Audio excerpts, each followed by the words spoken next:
Alright guys, welcome to Formula 1 news. Max Verstappen, the world champion, had lengthy conversations with Mercedes this season, especially about the possibility of leaving Red Bull going into 2026. Those conversations calmed down massively, however, as Verstappen closed out his fourth consecutive title, but Christian Horner does not seem at all convinced that he'll be able to retain Verstappen services easily going into the next couple of years, especially because of the engine regulation changes for 2026. Horner seems to admit Red Bull expect to be behind their chief rivals Mercedes and Ferrari going into that upcoming development race. If Verstappen hears this, and understandably he will, is that going to be an incentive to potentially drive him away, especially if Red Bull can't produce the car that he wants for 2025? The conversations around Mercedes and other teams, therefore, are back up and running here around Christmas. Very much on Twitter, your thoughts in the comments below. Hit the like button if you enjoy. Subscribe if you're new as always. I would greatly appreciate it. Brought this graphic up to start here because this is now 40% of the grid drivers that used to be part of the Red Bull Academy in some form. So,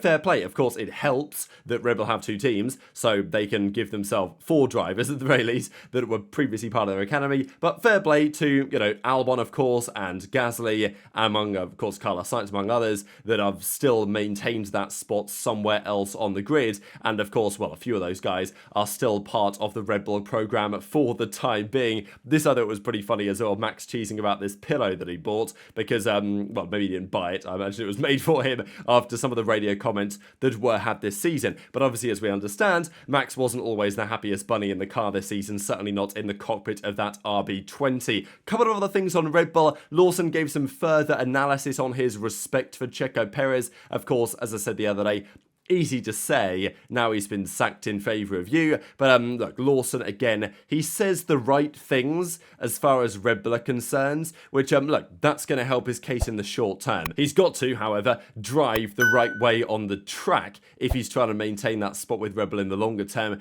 That, I would say, is where the questions really are on this, because there is talk about another very promising Red Bull junior, Arvid Lindblad. Now, this guy is a name to keep your eyes up for. There've been plenty of stories on this guy, and not just his talent and what we've seen from him so far in the Junior Formula Series, but also just his mentality. And Red Bull and Helmut Marko has made it very clear they're not looking for the next Max precisely, but they are looking for the next champion. And Red Bull don't see Yuki nor Lawson really, certainly not Perez, nor Ricciardo. They didn't see them as their next champion for Red Bull Racing. And I don't think they see Isaac Hadjar that way as well. Lindblad is the man that they're all talking about. I think he's only 17, turning 18 relatively soon. He's going to drive an F2 this year, and reportedly they want him in the Racing Bull seat in 2026, which is that would be quite the move. But I don't talk about Lindblad that often, but he is really the name to watch right now from the Red Bull Academy program, because if he does a good job this season in the Junior Series, they really want to put him in their car for 2026. Now, of course, that asks questions too on what their plan is, because, okay, maybe Max stays in the main team. We'll discuss that. Might not be guaranteed in a second. Maybe Lawson stays. Yuki, they're probably going to ship off at that point. So I guess that makes things easier because they've kicked out Ricciardo. Like, they're not getting any of their other guys back. Carlos Sainz ain't coming back because of drama with Max potentially. So maybe that's the plan. Hadjar Lindblad and have a very, young, promising driver lineup at Racing Bulls. Maybe that's what it's all about at the end of the day. There is at least an argument to say that that is the way that Red Bull are currently seeing things. But, of course, look, there's not many people that can do what Max did. This, of course, is your championship winner on the far left-hand side. Interesting, I will say to note, that these are some of the outlier finishing positions of the drivers this season. And if it wasn't for a couple of outliers from Leclerc in that difficult stint around Canada and Spain and those couple of races that weren't good for Ferrari, could have been a very different championship this year, because Leclerc was mega consistent, right? This is F1 Guide Dan put together these what do they call them, box and scatter graphs or like box and line graphs or whatever. I gotta forget my days of doing maths and statistics. But look, you guys can still see that the consistency from Leclerc, with the exception of those couple of outliers, was very, very impressive. But look, Lando was just a bit more inconsistent, and Max was very effective at securing the wins in the early part of the year. And even when he wasn't quite in as strong as a position, falling outside of the top 6 simply just did not really happen at all. So that's of course something to learn from. But Max could bring those talents to another team, hypothetically.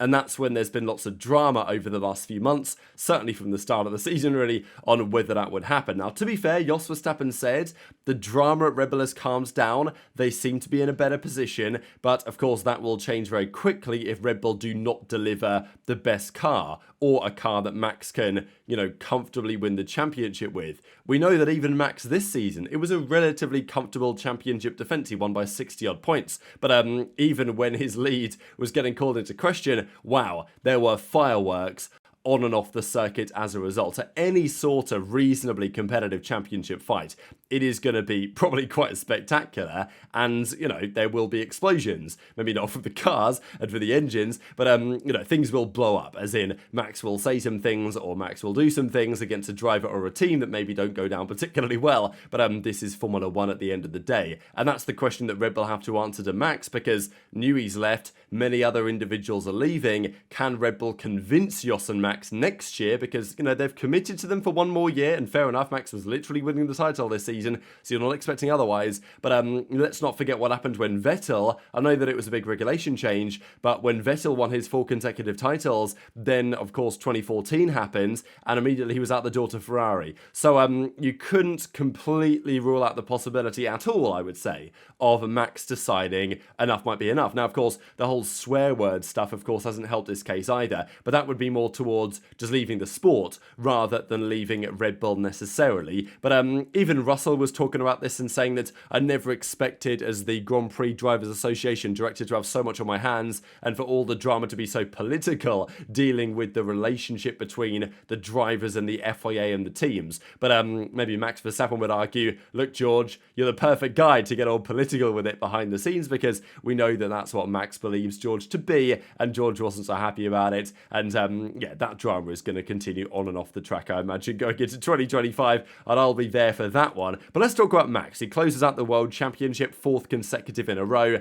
and is, only, I think, the 12th ever time, which is interesting. It's only happened 12 times, but I guess it makes some degree of sense that a Drivers' Champion was different to the winner of the Constructors. Now, there's usually multiple reasons for situations like this, but these are some of the other drivers who have achieved that feat. Max has now done it twice, something only previously done by Nelson Piquet, who of course is the grandfather of Max's child, who is on the way. And I know that Helmut Marko was talking about this, right? Because Max's son or daughter, we'll see in due course, and look, it's way down the line anyway, but Helmut Marko was asked the question, like, oh, are you going to sign Max's, son or daughter to your Red Bull Academy? And he was like, are you serious, guys? Like, that's a long way off to consideration. But he did make the point, Marko, the genes are going to be there, because Sir Kelly Piquet, the mother of the child, she is the daughter of Nelson Piquet, who of course won the World Championship 3 times, including doing it twice when the constructor that he drove for didn't win the championship. Of course, he was at Brabham,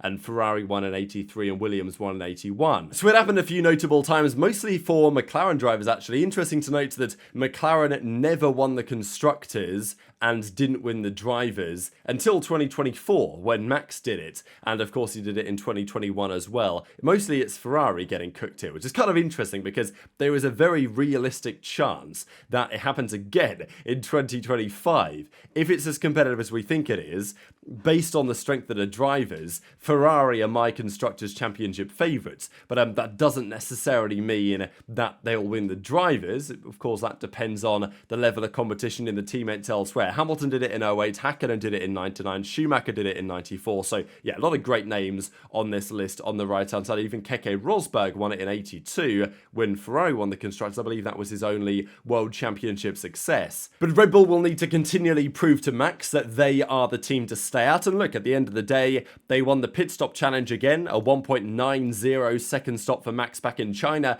And that was, on some level, like the peak of the Red Bull powers that we've arguably ever seen. I mean, they came to China, they won the race so emphatically. Max was like a second lap quicker than anybody else. It was absurd. And of course, there were speculations of exactly whether there was anything going on there. But look, at the end of the day, Max had just come off a dominant championship winning season in 2023, the most dominant ever on some level, the RB19.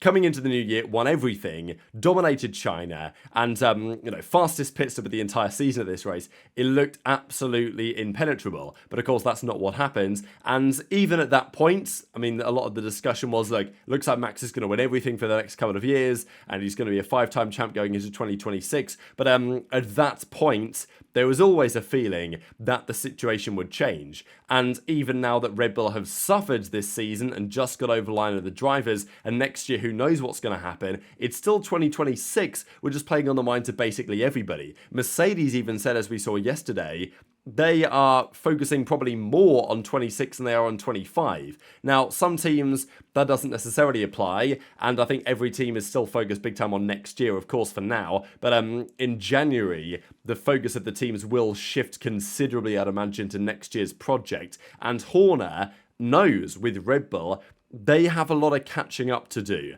And Horner, we know, is usually very optimistic, and if he feels like Red Bull are in a good spot, he's going to say exactly that. That's not precisely what he says here. So, he's discussing the partnership with Ford, the technical partnership around the changes, talking about how, because they're massively resetting both the engine and chassis regulations in 26. It's the biggest change in the sport for the last 60 years, and says we've got a massive regulation change. They're changing the engine and the chassis in 2026, and we're building our own engine, of course. It's no longer Honda. They're going to Aston Martin in partnership with the Ford Motor Company. That's a huge challenge. We're taking on Ferrari and Mercedes, as a subsidiary of Red Bull. That's by far our biggest challenge in the sport. Now, look, they didn't have to do this necessarily, but they've decided that Red Bull are going to make their own engines. And it's still an interesting decision to me. I'm not sure it's going to be for the better, and certainly not in the immediate term, because as Horner says, we're taking on the big guns, Ferrari, Mercedes,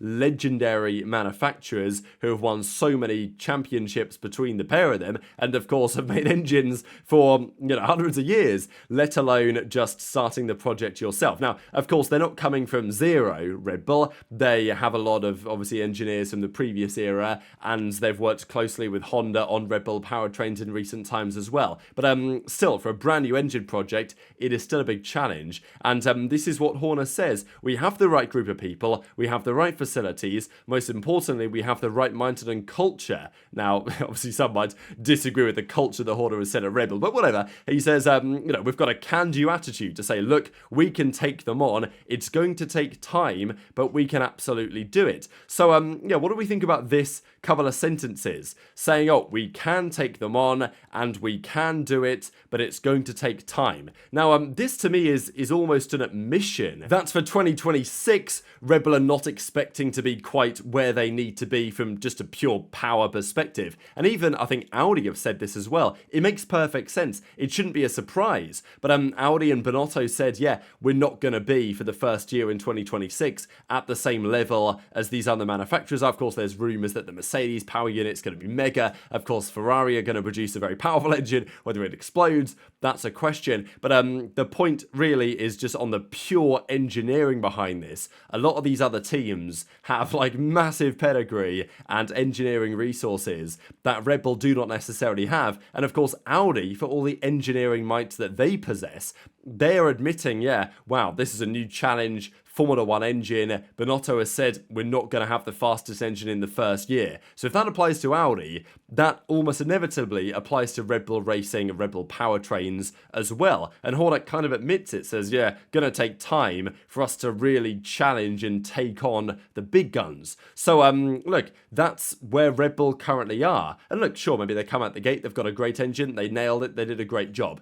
Is it going to be the fastest? No, I'm convinced, Mercedes or Ferrari, one of those two is going to produce the most powerful engine. Maybe Honda, certainly possible as well, given what they've done over the last few years. But Red Bull may be equal, but I think for Red Bull, they're either equal at very best or they're worse. And that's okay if you have a chassis designed by Adrian Newey, and you can rely on it being the strongest chassis on the grid. But of course, Red Bull don't anymore. So that's where the questions are starting to once again creep in, because look, Max obviously is going to stick with the team for the season, but look, if Max doesn't start the year so well, it looks like a big challenge, and 2026 is an option. That's when things get interesting, because this is in September. Things may have changed, obviously, but it's worth remembering that there were rumors, but there was talk in September that Jos and Max's manager had basically reached an agreement with Mercedes to potentially come to the team in 2026. So it's far from a done deal at all. But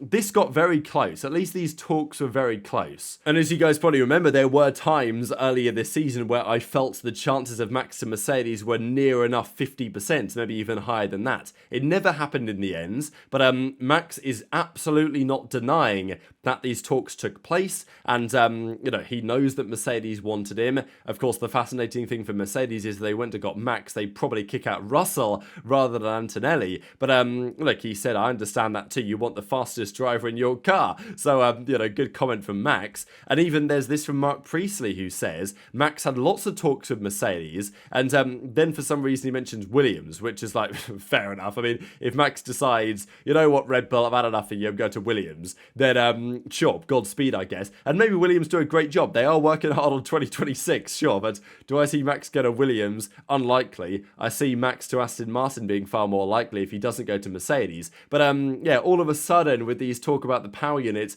the conversation is now back in the press, really. And they're talking about whether Max departing Red Bull is actually a realistic possibility to consider once again. But very much on Twitter, your thoughts in the comment section below, as always. Just one final clarification, I guess, because I was talking the other day how Behrman isn't technically a rookie, and that's true because he's done 3 Grand Prix now. Of course, Lawson technically therefore is very far from a rookie. He's done loads of Grand Prix, 11 or whatever it is, last season and this. But still, I think most people are considering that to be their rookie year, as it were. I feel like, to be honest, this was probably Lawson's rookie year, really. I feel like he did enough Grand Prix to be considered it. But I don't know. Next season, I guess, is start from scratch. That's the test. And of course, there's talk on who's going to perform the best. I feel like I know quite a lot about Lawson now, having watched him for a while. The other drivers, I'm less familiar with exactly where to rank them, really. You know that I rate Behrman quite highly. I think Antonelli is still my driver to watch. I'm not sure he's necessarily going to perform the best, but I do think that Antonelli will show the most promise. Antonelli's good weekends will be better than all of the other rookies' good weekends, in my opinion. Apart from maybe Behrman, maybe Bortoletto. I don't know. Just tough to judge Bortoletto because he's not going to be driving a very good car, per our understanding. But yes, we have, I think, 79 or maybe 80 days as of today until Formula 1 is back. So thanks for all the support. Christmas is tomorrow. Unlikely I'll do a video for you guys then. So thanks for all the support from the 1st of January this year until now. And I'll be back after Christmas to talk more Formula 1. And then we'll get into the new year with Formula 1 just back on the horizon. So thanks for watching and for everything that you guys have provided myself and the channel this year. I do really appreciate it. Enjoy your day tomorrow if you celebrate or not, whatever. Hopefully it's a great time. And take care of yourselves. And I will see you next time.